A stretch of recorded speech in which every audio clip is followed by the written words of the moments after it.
A pale dawn haze stretched across the horizon as the lone fighter climbed through thinning clouds, its engine rattling like a wounded animal pushing past its limits. Inside the cramped cockpit, the young pilot felt every vibration in his chest as he squinted at the sky ahead, searching for the small shapes he knew would appear sooner or later. The mission should have been routine, an escort run, nothing more. But somewhere over the gray expanse of open sea, the formation had fractured, and he found himself flying alone into hostile airspace. He didn't know it yet, but within minutes he would face the deadliest fighters in the theater, and survival would depend on a decision he hadn't even imagined making. Far below him, the whitecaps rose and fell like breathing, their rhythmic motion masking the violence waiting in the sky. The radio crackled with empty static as he switched channels again, hoping to hear the familiar voices of his squadron. Nothing. Just the faint hiss of wind sliding past the canopy. He adjusted his grip on the stick, feeling the cold sweat on his palms, and leaned forward to steady his breathing.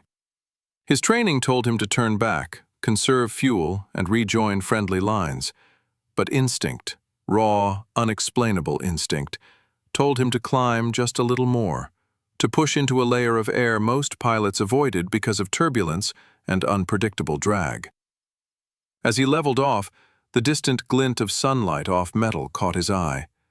One shape, then two, then four, then more.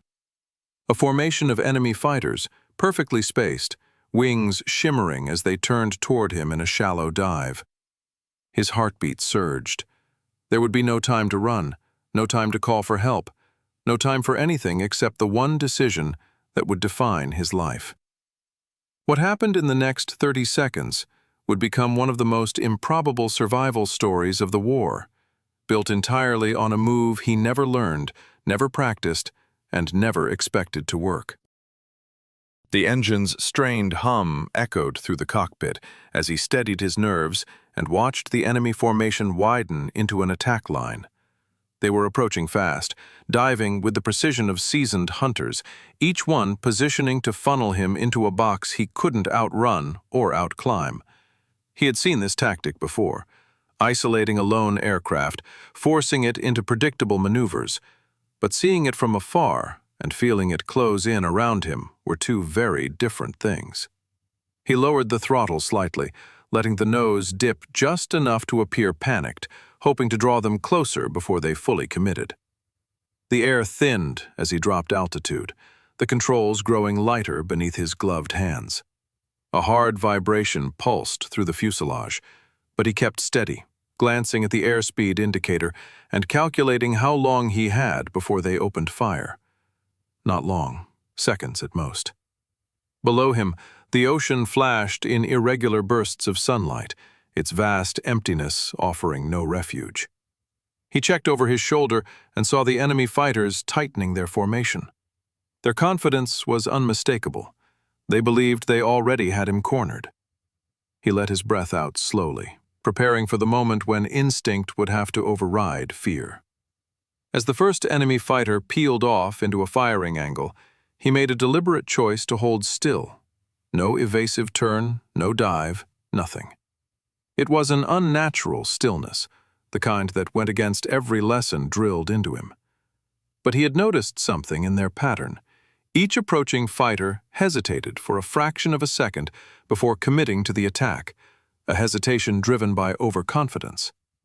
If he could time that hesitation, if he could break it, he might create a gap, a narrow, fleeting chance. He tightened his harness, steadied his breathing, and waited for the exact instant when everything would snap into motion. The first burst of cannon fire sliced across the space his aircraft had occupied half a second earlier. He yanked the stick hard left, the wing screaming as the metal groaned under the sudden torque. The enemy pilot, expecting a predictable dive, overshot by mere yards, and the lone fighter slipped through the gap that had existed for only a blink. The ocean surged upward in his canopy as he banked sharply, using the dive momentum to steal precious speed. He didn't fire back. He couldn't waste a single round unless he was certain it would hit. Right now, survival hinged entirely on motion, angles, and seconds. Another fighter swung into position behind him, but the tight turn forced the enemy to widen his angle to avoid stalling. It wasn't enough. He could feel the enemy closing fast. He flattened the aircraft, reducing drag, and let it skim dangerously close to the cloud layer drifting above the waves. Each move felt like walking across a collapsing bridge, every second requiring a new decision that contradicted the last. He could hear the engine choking, its cylinders rattling under the strain, but he refused to throttle down. Speed was life, and altitude was slipping away too quickly to rebuild later. Through the canopy, he spotted two fighters descending in a synchronized arc, trying to trap him between their converging lines. The move was coordinated, almost elegant in its precision. But in that precision, he saw a flaw, an opening shaped not by logic, but by instinct. He exhaled sharply, rolled the aircraft onto its side, and aimed for the narrow gap forming between their paths. The ocean blurred into streaks of gray and white as he cut through the closing trap.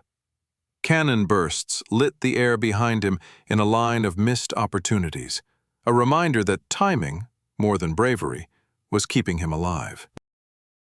A harsh jolt rattled the cockpit as a stray round tore through the trailing edge of his left wing. The damage wasn't catastrophic, but the tremor it produced in the controls was enough to tell him he couldn't sustain many more hits. Smoke curled faintly from the puncture, whipped away by the wind as he pulled the aircraft into a shallow climb. The enemy fighters regrouped above him, shifting into a pattern that suggested they were preparing for a coordinated kill strike. They weren't rushing now. They no longer viewed him as a threat, just a target that refused to fall. He wiped sweat from his brow and tightened his grip, steadying the trembling control stick.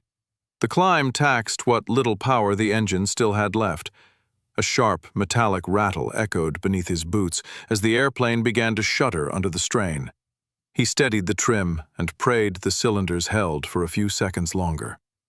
Above him, the enemy formations swirled like a predatory flock, wings glinting as they dipped in and out of position, waiting for the perfect moment to strike. He needed altitude, just a few hundred feet, to attempt the move forming in the back of his mind. The sky around him darkened slightly as he broke through the edge of a lingering cloud. Moisture streaked across the canopy, smearing the sunlight into pale ribbons. He looked back and saw the fighters tightening their pattern again. They assumed he was running. They assumed he was desperate. They assumed wrong. He leveled the aircraft, centered his breathing, and felt a strange calm wash over him. The move he was about to try had no name, no place in any manual. He didn't know if it would work, but something deep inside him told him that hesitation was death, and action, even reckless action, was the only answer left. The cloud layer thinned as he cut diagonally through it, revealing scattered shafts of light that flashed across his canopy like signals. Behind him, the enemy fighters dove after his trail, their silhouettes shimmering with predatory confidence. He angled the nose downward, just enough to tempt them into increasing their speed, letting them believe he was retreating in panic. The airspeed climbed rapidly, the fuselage vibrating against the rising airflow, and he felt the frame of the aircraft protesting with each passing second. Still, he held steady, letting their momentum close the distance, drawing them in closer than any sane pilot would allow. As the first fighter opened fire again, the tracers streaked past his right wing, slicing the air with high-pitched snaps. He banked slightly, not enough to evade fully, but enough to force the attacker to adjust his angle. These small, measured movements were the only thing preventing him from becoming an easy target. Below, the ocean rolled in slow, indifferent waves, offering no comfort and no escape. The horizon ahead blurred into shimmering lines as the sunlight bent through thin mist. Every sense told him the moment was drawing near. the moment when instinct would have to override training once more. He looked back, gauging the distance between each fighter. Two were closing too fast. A third was slightly out of sync, lagging behind the formation's rhythm. That was the opening. He tightened his jaw, pulled the stick closer, and initiated a climb the engine clearly wasn't built for. The sudden upward force jolted the aircraft, sending a harsh metallic scream through the frame. He gritted his teeth, ignoring the warning lights flickering on the panel. Behind him, the enemy fighters adjusted their angles, matching his climb, exactly as he needed them to. He held his course, inching upward, every second stretching longer than the last. The moment the fighters committed fully to the climb, he cut the throttle sharply, far more abruptly than any pilot would dare at this altitude. The nose dipped violently, the engines sputtering before stabilizing, and his stomach lurched as gravity pulled him downward. The sudden deceleration shocked the pursuing pilots. Their formation rippled, tightening and then unraveling as they overshot his position. In the brief chaos, their firing lines crossed, forcing them to break formation to avoid colliding. It wasn't a victory, but it was a breath, a fragile piece of time he could exploit. He rolled the aircraft onto its side and dove into the shadowed underside of the cloud layer. Moisture blasted across the canopy in streaks as the world narrowed into a dense, gray tunnel. The engine roared, wind shrieking through bullet holes along the wing. He steadied the dive angle, using the descending air to gain speed while keeping visibility as low as possible. Here, surrounded by swirling vapor, his silhouette blurred into shifting shapes, harder to track, harder to target, and harder to predict. He needed every advantage he could steal, and this thin veil of condensation offered just enough. The cloud broke open beneath him, revealing the dark surface of the ocean rising fast. He pulled up, the aircraft shaking violently as it fought against the sudden change. Water rushed past just 20 feet below his belly, throwing up faint sprays where his wake disturbed the surface. Behind him, the first enemy fighter burst through the cloud, expecting a higher altitude engagement. Instead, the pilot was forced to yank upward to avoid the water, slowing him just long enough for the second fighter to nearly clip his wing. The trap wasn't intentional, it was pure survival, but it bought the lone pilot another handful of precious seconds. He skimmed along the surface, flying low enough that the spray from the waves peppered the underside of his aircraft. The proximity to the water made turning dangerous, almost impossible without risking a fatal dip of one wingtip, yet it also made him harder to catch. Enemy fighters specialized in high-energy maneuvers, tight turns, and coordinated angles, not reckless, low-level chases just feet above the sea. He pushed the throttle forward, coaxing the failing engine to give him whatever power it still held, even as the heat gauge climbed dangerously close to red. Behind him, 3 enemy fighters tracked his movement, but their formation had stretched thin. They were no longer operating as a unified force. They were individual predators, each trying to reach him first. That lack of cohesion gave him a sliver of hope. He angled slightly left, forcing one of them into a shallow turn. The pilot took the bait, dipping lower to line up a shot. In doing so, he exposed his own aircraft to turbulence just above the waves, and a misty burst of salt water clipped his propeller arc, forcing him to pull back or stall. The miscalculation widened the gap. The other 2 fighters closed in, firing sporadic bursts that stitched the air around him. One round shattered a portion of his right aileron, sending a sharp jolt through the controls. He fought the sudden drag, compensating with small, deliberate adjustments. Every second felt surgical, each movement precise enough to keep him airborne, but bold enough to keep him unpredictable. He spotted a rising current of mist ahead, where warm air met the cold surface, creating a shimmering distortion. If he could time a turn through that distortion, even with a damaged aileron, the shift in pressure might give him the microsecond edge he needed. He aimed directly for the shimmering pocket of rising air, counting down in his head as he approached. The engine coughed once, then steadied, barely. At the exact moment he cut through the distortion, he snapped the stick right, letting the damaged aileron bite into the altered airflow. The result was wild and violent. The aircraft rolled faster than he anticipated, nearly throwing him into a spin. But the sudden maneuver blindsided his pursuers. The lead fighter overshot him by 50 yards, momentum carrying it forward in a wide arc, while the second pilot hesitated, unsure how to react. He corrected the roll with a sharp rudder input, leveling the wings just inches above the waterline. His heart pounded as he stabilized. It wasn't a clean escape, but it was enough. The two fighters separated as they regrouped, their attack rhythm broken. He could feel exhaustion creeping into his muscles, the relentless tension beginning to weigh on every movement. Yet the world around him demanded constant attention. The subtle tremble of the wing, the faint rattle in the engine, the erratic shimmer of light off the ocean. Everything could kill him if he let his focus slip. A distant glint caught his eye, sunlight reflecting off the top of a wave. He blinked hard, his vision blurring for a moment from the strain. Above him, the sky opened into scattered blue patches between shredded clouds. If he could climb back into that open air, he might gain just enough altitude to attempt the move that had been forming in his mind since the chase began. A maneuver so reckless that even imagining it made his pulse quicken.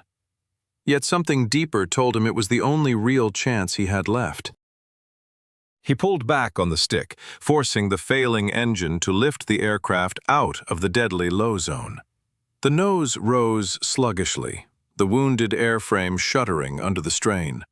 The climb was painfully slow, but it was working. He felt the cooler air around him as he emerged above the surface turbulence, gaining a few dozen precious feet at a time. Behind him, the two closest enemy fighters ascended in pursuit, their engines roaring as they closed the gap with renewed confidence. They believed he was running out of tricks, and they weren't entirely wrong. The sky above opened wide, allowing him a clearer view of the remaining fighters circling higher up, waiting for a chance to dive. His climb brought him into their line of sight, a dangerous mistake unless he intended to turn it into an opportunity. He steadied the throttle, listening to the uneven heartbeat of the engine. Every vibration felt amplified, every sound threatening.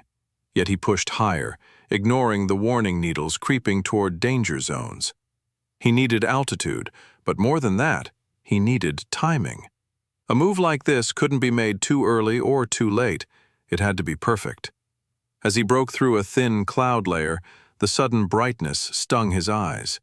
He blinked, adjusting to the harsh glare. This was it. The ceiling where the engine struggled, where the fighters above him could stall if they dove too steeply, where every aircraft danced on the thin line between control and chaos. He leveled off briefly, giving the engine a second to breathe. Then he checked behind him and saw the fighters pulling into their attack formation again, confident they were moments away from ending him. He exhaled slowly, steadying himself for the maneuver he never practiced, never learned, and never expected to use. He shoved the throttle forward, then cut it instantly. The aircraft lurched as the propeller windmilled, its sudden loss of power dropping the nose with brutal force. Air rushed past in a violent roar as gravity seized control. But this was intentional. This was the beginning. He pushed the stick forward, tipping into a controlled plummet that spun his aircraft into what looked like an uncontrolled dive.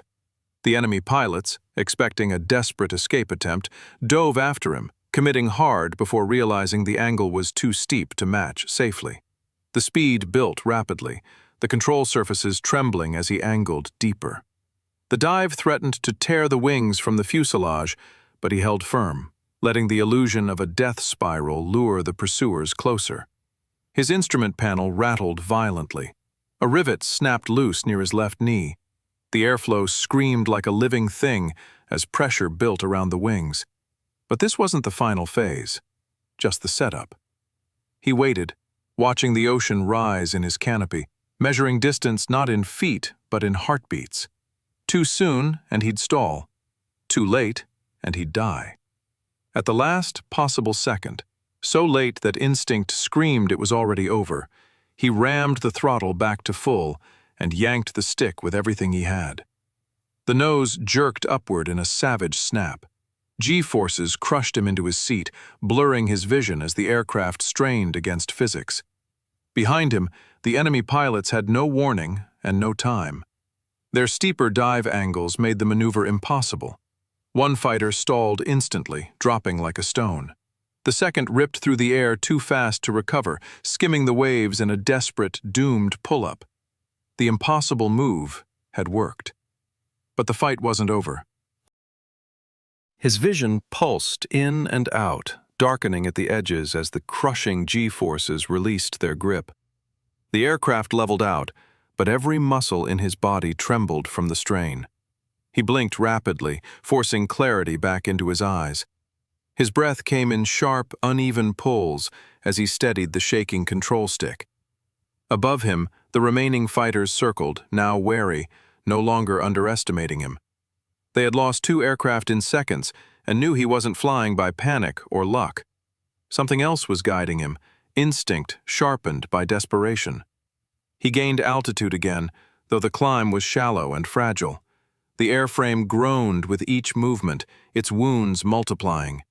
A thin trail of smoke streamed from beneath the wing, marking his path like a signal flare. He checked his gauges. The engine was heating dangerously. He didn't have long. A shadow crossed his canopy, the remaining fighters beginning their dive. This time, they approached from opposite angles, forcing him into a choice: evade one and fall into the sights of the other, or try something even more reckless than before. He tightened his harness until the straps dug into his shoulders. The ocean below shimmered with sunlight, broken by whitecaps that seemed close enough to touch. The sky above was a canvas of movement, streaks of metal, shifting angles, glints of reflected light.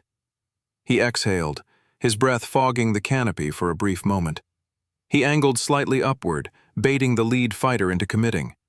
Then, as the second fighter moved into its line, he cut left sharply, rolling into a turn so tight it bordered on structural failure. The 2 attackers overshot again, forced to widen their arcs to avoid crossing fire. It wasn't victory, but it bought him another few seconds of life. The aircraft's frame felt looser now, as if the bolts holding it together had begun to give up. Every vibration traveled through the cockpit like a warning. Yet he saw something in the distance, something that gave him hope. A faint smudge on the horizon. Not a ship, not land. A cloud column rising like a pillar, dense and sunlit at the edges. A thermal updraft. If he could reach it, even with his failing engine, the rising air might give him one last burst of altitude, enough to outmaneuver the fighters closing in again. He banked toward the column, the aircraft wobbling as the damaged ailerons struggled against the airflow. The engine coughed, its power fading. He coaxed it forward with careful throttle adjustments, nursing every ounce of remaining force.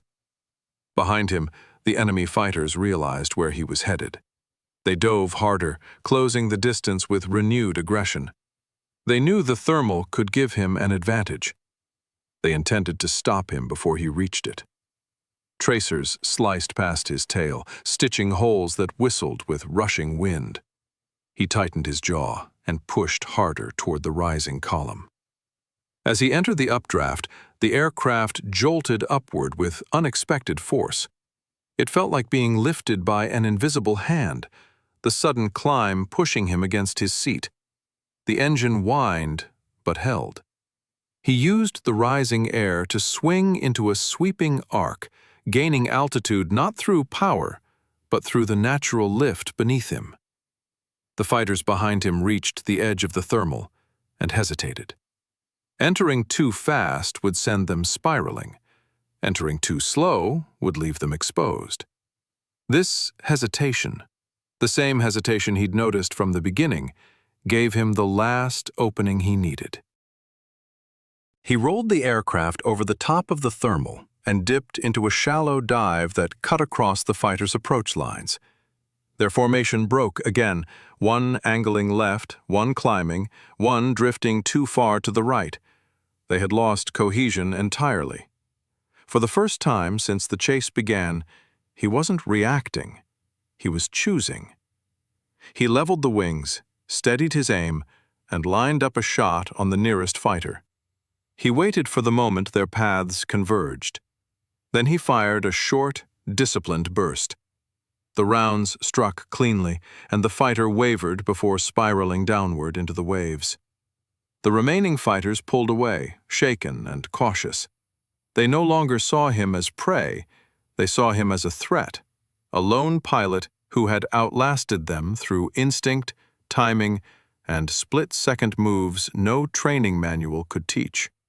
They circled once more, reconsidering the cost of pressing the attack. He angled back toward friendly airspace, every warning light in the cockpit screaming for his attention.